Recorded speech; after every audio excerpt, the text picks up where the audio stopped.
Welcome everyone to our Governor School information session and webinar this evening. We have our representatives from Governor School here with us this evening, as well as some of our school counselors who will serve as points of contact for our students and their families. But I do want to do some quick introductions before we get started, and we may do additional introductions as people join. But parents and students, just so you know, if you lose access through Zoom, we also are streaming this on YouTube. So whichever way is easier for you to stay logged in with us will be helpful. But I'm Dr. Diggs, Assistant Superintendent for Academic Services. And I do want to introduce Mr. Tom Winton and Ms. Sneha Coltrane, and they're going to give you their official titles because Ms. Coltrane has a long title. So I'll let them introduce themselves. Nah, it's just we oversee the Governor's School here from the State Department. So thank you all for being here. Yes, so glad to be here. Sneha is our director of Governor's School, and I'm the coordinator of Governor's School. Okay, and we'll let our school counselors who are here with us, they will be serving as our Governor's School points of contact for their respective students and parents. So Mr. McAllister, you want to start?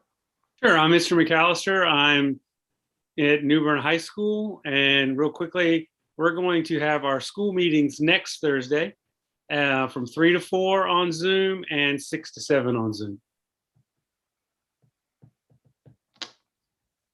Okay, and I think we have Ms. Hastings is with us. I'm Miss Hastings. I'm at West Craven High School. I am meeting with students tomorrow afternoon during lunch. Anyone who is interested, and then we will talk about parent meetings and deadlines and all of that after I meet with everyone who's interested tomorrow. Thank you. And Ms. Blaylock? Yes, I'm Ms. Blaylock from Craven Early College, and I'm still trying to figure out when I'm going to have my individual sessions and group sessions. We're a little smaller, so it's a little easier for us to communicate and connect with our students. So I will be getting that out to all of our families probably tomorrow or early next week. Okay, thank you. And families, as soon as our representatives from Havelock High School and Early College East join us, we will get that information and have them introduce themselves as well. But at this time, we're going to turn it over to Mr. Tom Winton and Ms. Sneha Coltrane to lead us through the Governor's School information. And Mr. Winton, I think you're able to share your screen. Yes, I'll go ahead and do that. And we have a presentation for you this evening. And there's times when Sneha will be going over some information. Other times I'll go over it. We'll just kind of tag team back and forth. But let me go ahead and bring that up, and we'll jump right in. And it'll be great to go ahead and get the ball rolling. So Governor's School, for all of our students and families, any new educators that are online, is one of the most well-known programs our state has to offer for rising seniors and some rising juniors, depending on the area. We actually, we're actually one of the oldest programs in the entire country. I'm going to go over that in just a minute. But what we know about this program is that it is truly one of the most incredible experiences that students have. You see here one of our West students talking about how it is like no other experience they have ever had.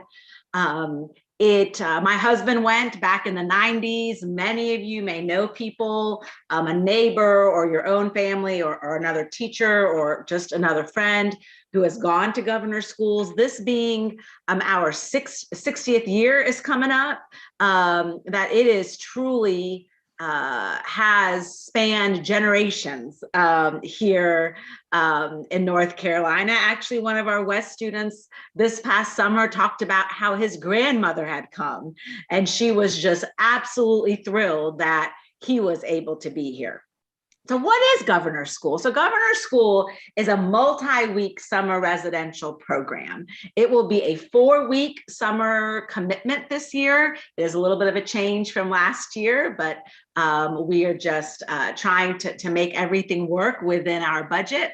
So it will be a 4-week program, and it is administered by the State Board of Education and the Department of Public Instruction. So for our families and students out there, just know the State Board of Education has the constitutional authority to look over North Carolina public schools, and the department administers public schools, just like how you have DHHS, who oversees health and human services, right? We all know DHHS quite well now. DPI is a similar state agency. That's where Tom and I work. And the governor also, Governor Cooper, is also incredibly supportive of this program as well. Like I said before, it is the oldest governor school in the country, established in 1963. We have governor schools to the south of us and the north of us and the west of us. And what's amazing is that people come to us to say, hey, tell us how you've done things and for so long. And so we are so grateful for the continued support of this program. It is designed for our most talented and brightest students across the state. From Murphy to Manio, our goal is to bring together students of different disciplines to come together and really create a diverse learning community. This is for those of you who are college ready, because you do live on a college campus. So that is something to think about. If you feel like you are ready to go on your own, then this is something you should consider. If you're still not feeling sure about yourself, able to self-regulate, really need a lot of direction still, may not be the best choice yet for you. But we are so happy to have you come and apply and spend the summer with us. The goal here really is to focus on learning for the sake of learning. It will be a rigorous curriculum. You will spend time, and Mr. Witten's going to go over all that with you in various curriculum areas, but it's for the sake of learning, no grades. And so it's a time when some of our most high achieving students can not necessarily worry about those grades, that GPA, et cetera, just be together with their peers, like-minded peers, in the discipline areas, and really dig in and think deeply about what the world has to offer us. You want me to go ahead? Sneha? Yeah, go ahead. All right. Well, so what is this all about? Why should you be interested? And this is really for our students and students' parents. We really want you to think about, what are you very, very passionate about? We're going to give a lot of options, and we want students who are excited and eager about the things that they're studying, not just things that they're good at. We do want you to be accomplished. We also want you to have a drive toward it. And because that's what you're going to be immersed in a community of people who are really excited about learning, as Sneha said, for its own sake. So it is about those things that you're passionate about and that you really enjoy, but it's lots more. And that's what we're here to share about. We have not necessarily the most creatively named areas. They're Area 1, Area 2, and Area 3. I want to talk with you about those. But Area 1 is really your discipline. It is the subject in which you are nominated and in which you will be selected. It makes up 70% of your instructional week. And you can see the topics here: English, mathematics, natural science, and social science in our traditional academic areas. World language, a little different this year. Spanish is a traditional program that we've always had, but we are not having our French program this year. So our only world language that we have is Spanish this year. But choral music, dance, instrumental music, theater, and visual art. Now, those sound like regular courses, regular topics, things that you've studied before. Governor School is not that. It's not typical English. It's not typical theater. It's not those regular classes that you've already taken. The focus at Governor School in our Area 1s in all of these disciplines is new topics, contemporary issues. It's all about 20th and 21st century authors, composers, scientists, and discoveries. It's about new ways of approaching mathematics, new issues in social science. You're not studying the Civil War or something that happened 500 years ago. It's about devised theater, where you're creating your own theatrical production, not doing another Shakespeare rendition. And so everything about it is about something new and something different than what you've had before. It's meant really to complement what you have been getting at your high school. What you've been getting at your high school is tremendous, is wonderful, and Governor School is meant to be something more, something in addition, something to help fulfill that passion that you have in addition to what you're already getting. Now, that's 70% of your instructional week. So what that means is a class in the morning, a class in the afternoon, and then even some extended time, Monday through Friday, every day, and a morning class on Saturdays with some of the brightest, most talented students in that discipline from all across the state. So Area 1, that's really what your focus is while you're at Governor School. Yes, and please. Just to highlight, because I know in the last one we had some questions from families. So this is the discipline where you will nominate yourself in, okay? So you will have to pick one of these 10 areas to put yourself up into that process. I know lots of you are going to be great at lots of different things, but this is where you really have to do some soul searching and say, what do I really want to spend several weeks digging into so deeply that is going to continue to enrich my heart and my mind? That's exactly right. And the great thing about it is you do get that rich experience. But now we're going to shift over to tell you about more of the rest of it, because if that's all that we did, then we'd call it Governor's English Camp or Governor's Theater Camp. And it's not that. There's nothing wrong with those programs. There's wonderful options that are out there. And we encourage you to do those unless you get the opportunity to come to Governor School. Because here's what else. Now, obviously, Area 1 implies there's something more than that, and it is. Area 2 and Area 3 are our other two classes that every student takes, no matter your discipline that you've been nominated in. Every student takes Area 2, every student takes Area 3. And Area 2 is a class that is more, as you can see here on the screen, aligned towards exploring. It's not a philosophy class so much as is exploring philosophical thinking, asking big questions about what is beauty, what is time, what is real. Also epistemology, how do we know what we know? And so these are classes that are led by skilled instructors that help explore these ideas of knowledge. And some of you who have been in IB programs or other programs have had some similar experiences to this. But the beauty of this is that you are not going to be with, let's say you get nominated in mathematics, you're not going to be with your mathematics peers for that. Instead, your class is going to comprise all disciplines, all the students from all the different disciplines. You're going to have one or two who are in there.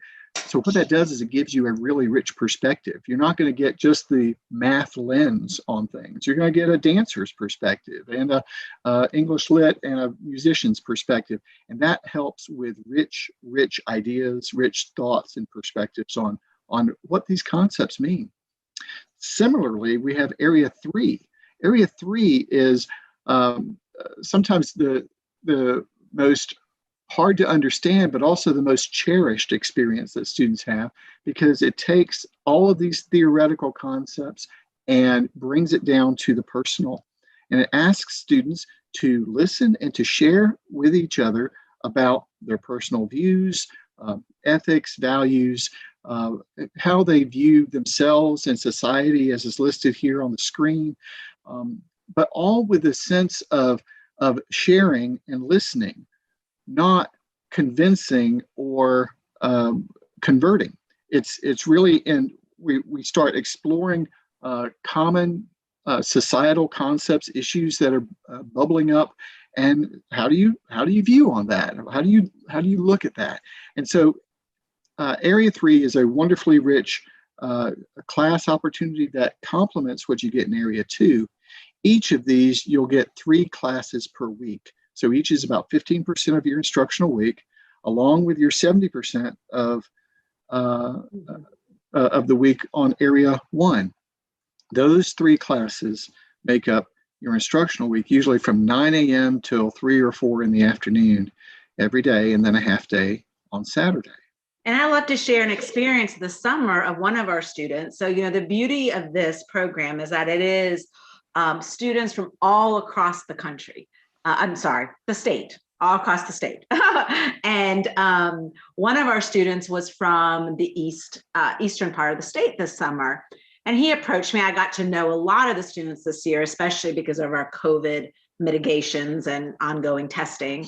By the way, 0 cases in a residential summer program. I think we were probably one of the only residential places across the country that had 0 cases. And so we were so fortunate for the dedication of our students, families, and staff there.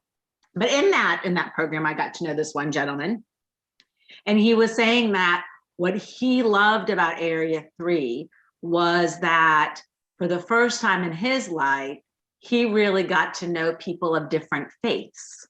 He had been brought up in the Christian faith, and he was so excited to learn from somebody of the Jewish faith, the Hindu faith, and the Muslim faith.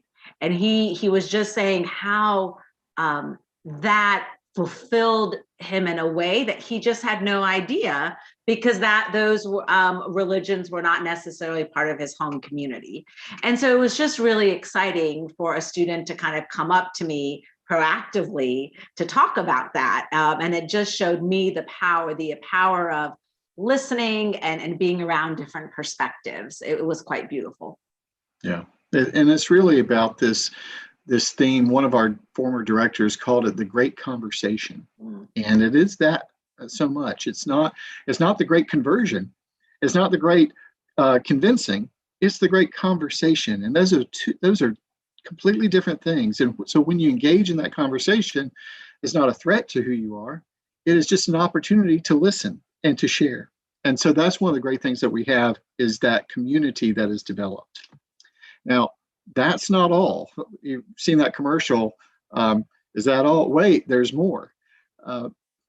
There's lots of other things. Remember, we're a residential program. And I know a lot of the students that are watching now or may watch later are interested in many different things. Yes, maybe you'd be nominated in English, but you also love music, or you're a dancer, or you've done theater. Well, you're going to get opportunities to explore some of those things as well. Not necessarily in classes, but we do offer electives and seminars every day, every late afternoon.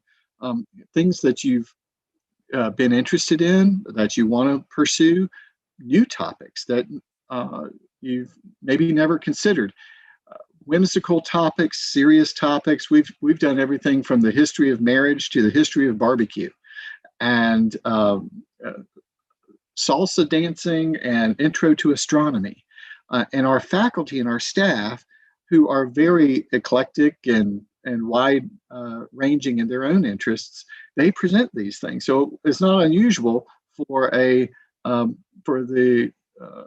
conductor of the orchestra to present a class on salsa dancing or something similar. So you get those opportunities. We have speakers that this past summer, were zoomed in, of course.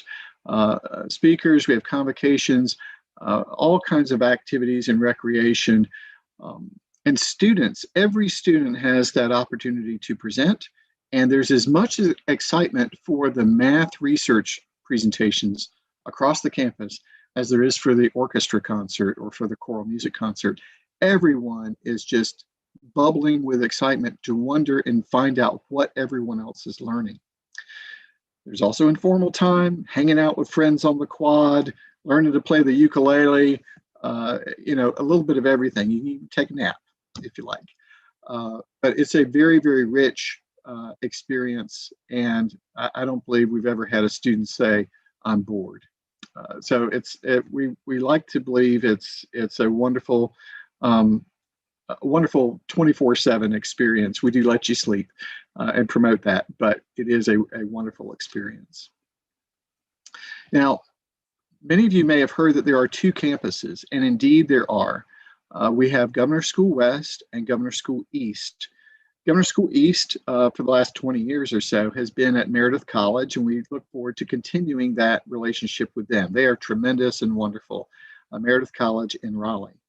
Governor School West, for the last couple of years, has been at High Point University in High Point, but we are searching for a new home now, and we have finished our time with High Point. They were wonderful, but we're looking forward to having another host. But whichever campus that you would attend, you would get the full array of academics and arts. And so we have English at both campuses. We have choral music at both campuses. Everything is at both campuses. The one exception is Spanish is only at West. And you can see here on the screen for our instrumental music, our orchestra is at West. So if you play strings, you would go to West. And our band or wind ensemble is at East. So if you play saxophone, that's not in the orchestra. But every other instrument is in either campus. Our choirs this year for choral music, we're going to have sopranos, altos, tenors, and basses at Governor School West, whereas we'll just have sopranos and altos at East. And you can see the websites here. That you can go and see some samples. You can see pictures, calendars, a variety of things.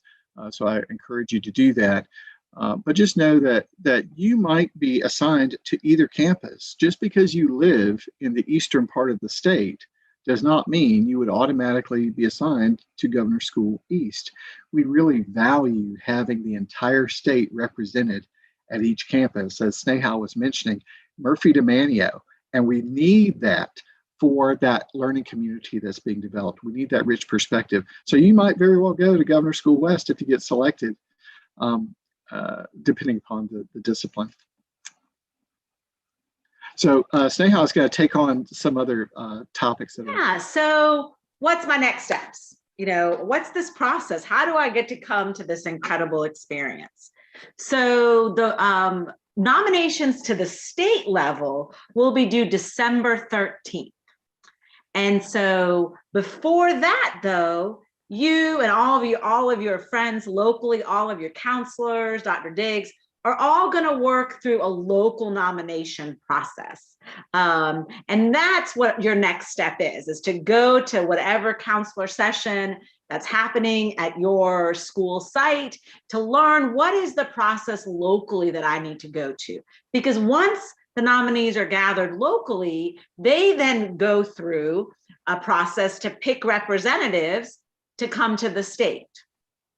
Both of those processes are pretty rigorous, and even to be nominated is such an honor. But it does take some time as we go through this process. Then our selection committees will meet in January and February. We will let our schools and our LEAs know mid-March. Then we'll let you know. So maybe if they want to come around and tell you personally before we send the email out. And then acceptances are due to us. And then we will get all the specifics out. So that's kind of the timeline for it. There is tuition for Governor School. Most of our costs are covered by the General Assembly, which we're so grateful for. But our funding has not increased over the years, and at times has actually decreased. So we do have to charge tuition.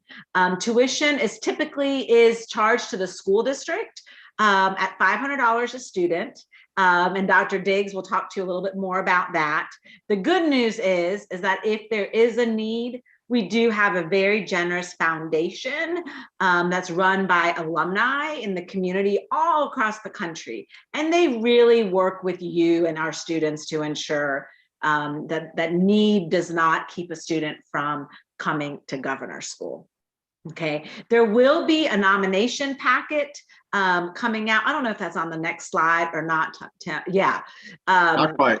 Okay, not yet. So I'm just going to quickly just do this, Tom, if that's okay. Sure. So the next slide would be perfect, the eligibility slide. Sure. So the key is that you are a North Carolina resident.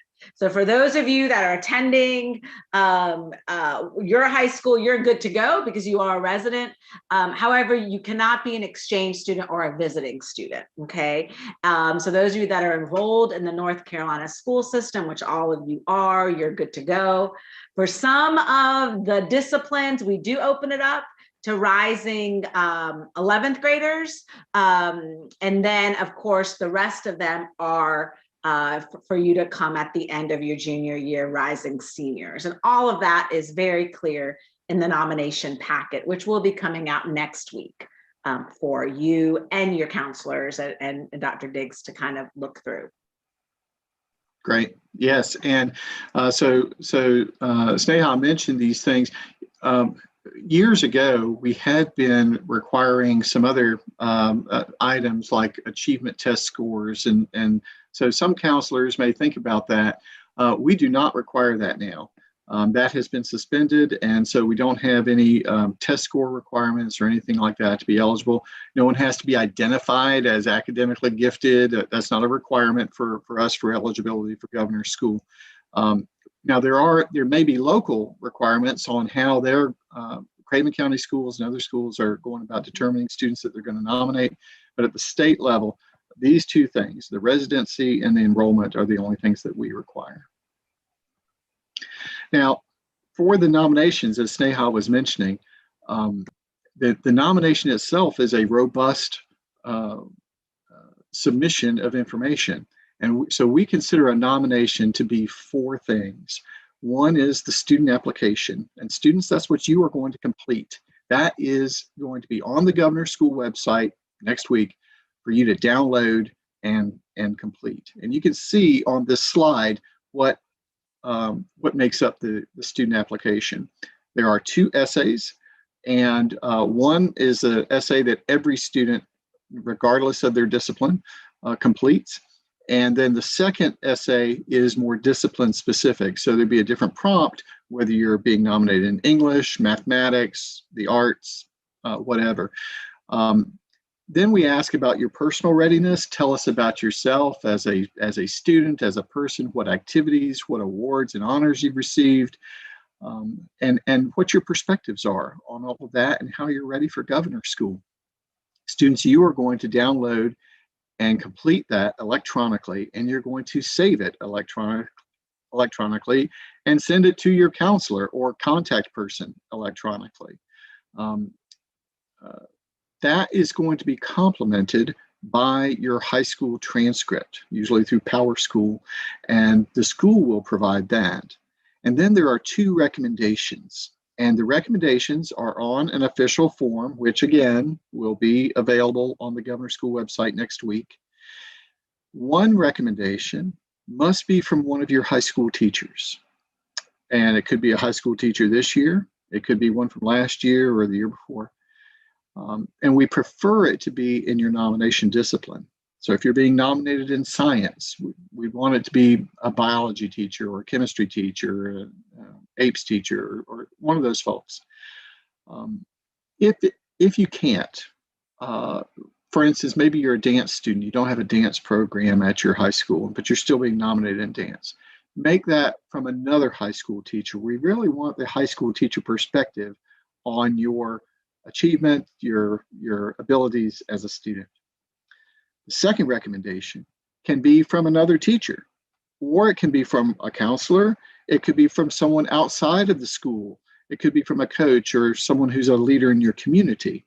But you really want to look at that form, see what it asks, because you want to pick someone who can answer those questions. Just because someone you know likes you or thinks highly of you, you've got to make sure that they can answer the questions we are asking, because we're asking about your ability as a student, we're asking about your character, we're asking about your readiness. And so find someone who will do that and do that well. It cannot be mom or dad or a sibling or any other family, but whoever that is, when those two people fill out those recommendation forms, they do not send them to you. They do not send them to your parents. They send them to the school official. Maybe it's the counselor that you'll tell them to send it to, or some other contact person. So student application, transcript, 2 recommendations.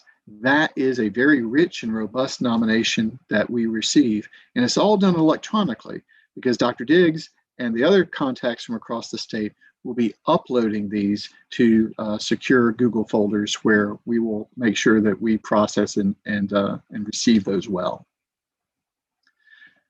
As I mentioned, Governor School Contact. Dr. Diggs is our official contact for Craven County Schools. She's coordinating all the efforts there, and she will comment on that in a moment. She communicates with the superintendent for Craven County Schools, and she will have access to a dedicated Google folder to upload all the nominations. As Ms. Coltrane mentioned a few minutes ago, the due date is Monday, December 13th. Originally, we had planned on a little bit sooner, but it's been our fault for getting the information out late to you, so we want to make sure that you have plenty of time to complete it. So in addition to the application and the recommendation form, next week there will be a nomination packet. That's like your guidebook that goes over all sorts of information, has summaries about the program, what we've been talking about this evening, frequently asked questions, timelines, procedures for the schools to follow, a variety of things. So that process is ongoing right now, and we're just kind of getting things kicked off, and we look forward to receiving that. Now, December 13th, when we receive everything, we will be laser focused on processing because we give a lot of attention to your nomination, both in terms of our screening, and then we share it with experts from across the country who know about our program and about their content, their subject area. And they go through a very rigorous process of reviewing, scoring, and ranking students in those particular disciplines so we know which students they recommend for us to select. Now, if you are an arts student, if you are in visual art, theater, choral music, instrumental music, or dance, you're also going to do an audition. And those auditions will take place in January or February. We used to do them live. You'd have to travel to Raleigh. That was a wonderful experience, but it asked a lot of you. With all the protocols that were necessary due to COVID, we converted over to a recorded and uploaded process. And we did it last year. We were remarkably successful. And we're going to do it again this year. It also really helps us with our equity and helps us make sure that every student has that opportunity. Work with your school folks to make sure that you have the technology. Really, it just takes a decent cell phone camera and then access to YouTube. But we will have details in the nomination packet. And then when you get nominated, we will send you very specific instructions on how to proceed. So those things won't happen until December or so, and then you'll be producing your audition in January or February. Those will be uploaded to YouTube confidentially, securely, and then our selection committees will be able to review those in addition to your nomination. Our academic students, you don't have to do an audition, but for our art students, you do. But if you get nominated to us, we will absolutely invite you. So your next steps, of course, I'm going to turn it over to Dr. Diggs in a moment, and she's going to turn it over to her folks. Learn about that local nomination process. Check out our website, www.ncgovschool.org. Download that nomination packet next week and start thinking and dreaming about summer of 2022. It's going to be exciting. We're really excited. We're so excited for you to have this opportunity. It would be our honor to, it's our honor. It's our honor to get your nomination. All right, more quotes. I now know that I really do enjoy learning. These are real things. Too good to be true. Somehow it's real. These are unsolicited comments that we get from students every year. 95, 96, 97% satisfaction rates from students across the state. You don't find that anywhere else. You find it here. So we're real excited, and we invite you to join us. Sneha, you have more words to finish up? No, just thank you so much. And Dr. Diggs, we'll send it to you now. Thank you, Mr. Winton, Ms. Shaw Coltrane, for that information. Students and Thank you. parents, just so you are aware, something Mr. Winton mentioned earlier regarding the $500 tuition, Craven County Schools does cover that for all of our accepted students. So that is not something or a cost that we pass on to the family. So that is not anything that you have to worry about. So we do not want the cost to deter you from applying or. Thank you, Craven County Schools. Thank you, Dr. Diggs, and your board.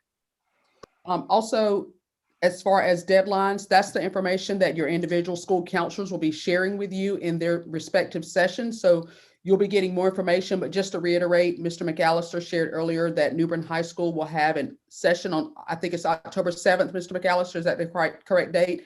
From 3 o'clock to 4 o'clock, and then again on that same date from 6 o'clock to 7 o'clock. So parents, you will hear more about that going out in their school announcements, and they'll most likely put it on social media as well. Ms. Hastings at West Craven High School shared that they will do a student session tomorrow during lunch, and then after that, they will follow up with announcements regarding times and dates for parent sessions. Ms. Blaylock from Craven Early College, they will be sending out information as well. She was on earlier, but she had another appointment commitment this evening, but she did want me to reiterate that information will be going out. And then also for anyone online from Havelock High School and Early College East, we will make sure that you get information from your respective schools. They want to be able to have separate school sessions with you to answer specific questions, make sure you know how to go through the process, share with you any of their support processes that they will put in place to make sure that students do complete the application correctly, because it does have to be done in the way that Mr. Winton described, so that we can be sure we have all of your information in the correct format for the committee at the local level to consider, and then for any of our selected students to be uploaded in the secure format that we'll have access to. So we'll be sure that that's publicized, like I mentioned, the dates and times through your schools, as well as possibly through the district as well. If you do have questions before your school sessions come up, please don't hesitate to email your students' respective counselors, or if you're at New Bern High School, Mr. McAllister directly, Ms. Blaylock. The contact person at Havelock High School is Miss Lindsay Slocum. She's one of the counselors, so you can email her directly, and Miss Debbie Sabin at Early College East. So they'll be getting information out, but if you do have questions that you're already generating, you can call or email them directly, and these people will respond to you. They have experience in working with this, so that's something that we're blessed with as well, to make sure we have experienced people going through this process and supporting one another to make sure we get our parents and students through this process. As soon as we hear information as well from Mr. Winton regarding Governor School West, the location, which is exciting that there'll be a new location, we'll be sure to share that. We don't want students to turn it down regardless of what the location is, but we know there's been transition on the west side, so we want to be sure that we get that information to parents as well, so you would know if your child's accepted, where they'll be spending their summer weeks in July. But that's all the information I have for you, Mr. Hastings or Mr. McAllister. If there's anything you guys can think of that I may have missed at this time, please chime in. I think you got it all. Okay. The link for the website for the presentation, parents and students, if you want to watch this again, we will be putting this on our district website, and the school counselors will be putting it on their school websites. We'll get that link out to them, because it may be good to sit down and listen to it again once you have the information next week regarding the application and the nomination packets. You'll have access to that. So we wanted to be sure that you were aware. Okay. Thank you all so much for your time this evening. Thank you, Mr. Winton, Ms. Shaw Coltrane. It was great having you with us. Obviously, we love being in person, but with you guys trying to cover the entire state, this was probably the best and most convenient format for all of our parents, and allowed us to record it so everyone will have access even at a later time. Absolutely. Thank you, Dr. Diggs, and all of Craven County. We look forward to seeing y'all with us. All right. Thank you so much. Everyone have a Bye-bye. great night. Bye-bye. Thank you so much. Thank you, guys. Bye-bye. All right. Yep. Everybody have a good night. Thank you, Mr. Rivera. Just for metrics, we had a total, I think we peaked out at about 38 people. That's what I was counting too. I was trying to keep note of it as it was floating back and forth. Oh yeah, I do that too. Jot down little notes. Okay. That's Good to great. Thanks. Thanks, Tasha, for everything. Thank you Bye-bye. so much. And Stephen, I'll get with you tomorrow to be sure we have everything set up to share the link. I can do that. Okay, thank you. All right, sounds good. Thanks, Mr. McAllister. Have a good night, guys.